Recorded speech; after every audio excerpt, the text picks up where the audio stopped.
Hey, what's up? Jigxor here. Having your own Apple ID is essential to using all Apple services on your iOS devices.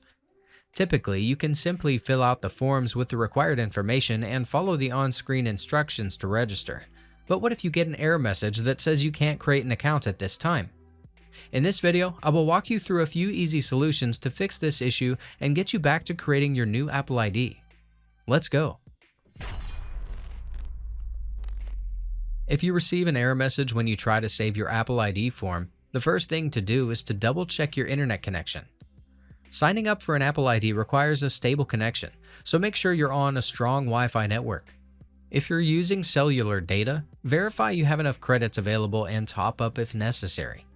Also, when creating an Apple ID, ensure all form entries are valid, including mobile number, billing address, and others, as Apple verifies this information and any inconsistencies can lead to errors when saving the form.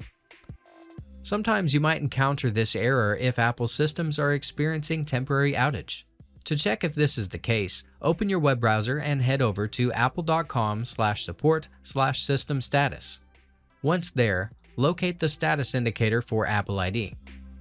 If it shows as temporarily unavailable, unfortunately, the best course of action is to wait it out and try again later.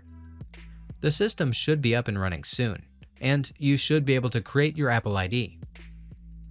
There are actually two ways to create an Apple ID, directly from your device settings or via the web. If you're running into errors while creating an ID on your device, try switching to another, preferably a computer, and access the sign-up form at appleid.apple.com.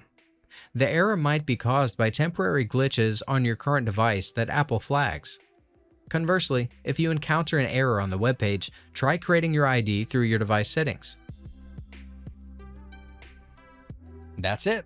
If I could help you, feel free to give this video a thumbs up and don't forget to subscribe. Leave a comment down below if you have any questions. See you next time. Bye.